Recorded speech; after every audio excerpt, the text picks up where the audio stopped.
Coming. They're ready. Gates have opened. Often racing. TOROPA jump best on the inside of Leniency and Amelia's Belief away will. Sentimental Bell will go straight back and Pike had a second from last as they get going. Amelia's Belief high tail to the front. Settled a length clear. Defending comes across now and tracks up to second. Back on the inside TOROPA third. Then Multiverse around them. Sitting three off the rail between horses Leniency. A little over a length is Mama Tembu. Wider on the course as well. Snippy Witch. Sunny Honey is right back there. So Sentimental Bell. She's jammed up in on the fence and back with her is Santa Bray. They come down the side. 550 to go. And the Country Galloper Amelia's Belief leads defending.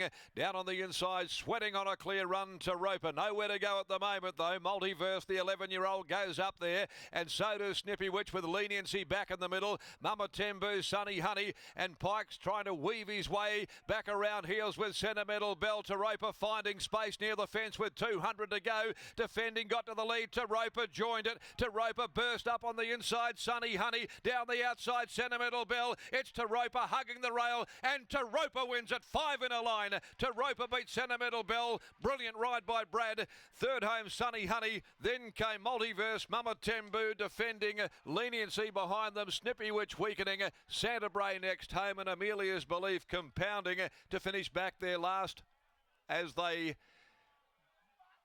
pull up. TOROPA has made it 5 straight. TOROPA goes again. Unbeaten after 5. Peter Walsh, of course, watched Amelia's Jewel earlier today. Finished second, a very good first up, second in the Tramway. And TOROPA's gone one better here in those green, red, white colours for Vernon Brockman. 5 in a line. TOROPA, brilliant ride by Brad. Did draw well, but persevered for that run on the inside. Applied the pressure for her to go through. Sentimental Bell conceding her a head start, finishing on powerfully. But it was TOROPA who has prevailed and prevailed once again. He didn't have a lot of room to go, Brad. He had Amelia's Belief and defending in front of him, and he just had to wait for Amelia's Belief to drop off to get back inside defending. That patience paying dividends. And then when he was clear, she really did again display this characteristic of hers, and that is a strong turn of acceleration.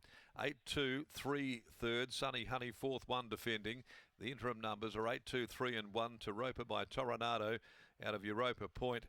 A fabulous family owned by Pete Walsh, the team at Yarradale, Lynn Sayers, also Dave Harris, Bradley Thoroughbreds, Brian Bradley and the Cyprians, also Bill Wilcock, the Landing Party, MJ Wilson, Jay Moritz, D. Ryan, and continues her unblemished record, winning today by a length and a quarter, half a length second and third, the times 1:14.31.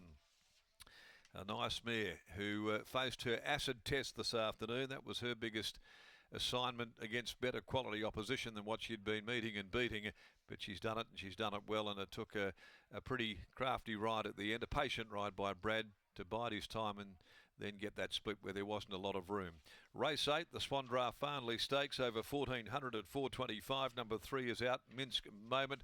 As we head downstairs now, we'll go to Lockie there. She continues to race so well. She loves it fresh, and that certainly paid big divvies today on the 35 days since the last run. And a really stylish mare, this one. She makes it 5 from 5, and Vern Brockman has just placed her to absolute perfection, and he joins me now. Vern, that was a gutsy win. It didn't look like things were going her way in running, but her class prevailed in the end. Yeah, she's a great little filly, there's no doubt about that. Today I was 5 weeks apart from the last run, and she had 10 days off in that 5 weeks, so I freshened her up. But at the same time, she's all class. With that in mind, did you feel that she was somewhat vulnerable coming into today and perhaps has plenty of improvement to come? I don't know about plenty, but all I want to say is that she's a young horse, and most of those horses in that race have had 10 or 15 or 20 or 30 starts, and she's just starting to mature. Physically and mentally, you touch on her maturing. What's it going to take? Is it going to take her to have 2-3 months off in the paddock to then see the best of her perhaps next year? I think the autumn, she'll probably have a race or two yet, but somewhere, I think she's an autumn filly rather than the Christmas. She's not, we're not looking at group races yet, put it that way, but we've got to go through the classes and I'm more than happy.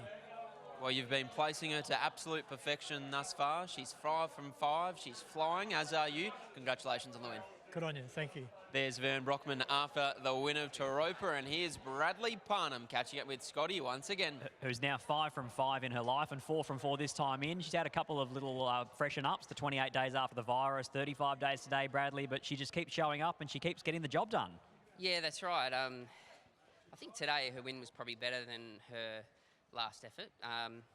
But yeah, look, she jumped, she travelled really well. I just had to sweat on a run for a while. I knew that was possibly going to be the case with that horse in front of me, and yeah, to the horse's credit, once she found the gap, she sprinted through really well and put him to bed, and it was a good effort. Is there ever a stage in running where you started to think, is that gap ever going to open for me?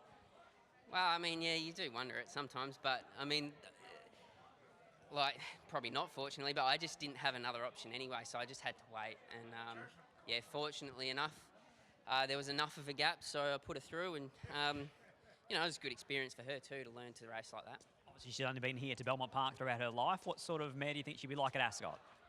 I think she'll handle that just as well. Like, today she was coiled up and she had to sprint quick, and she did. So that happens a lot at Ascot. So look, I think she's a nice horse.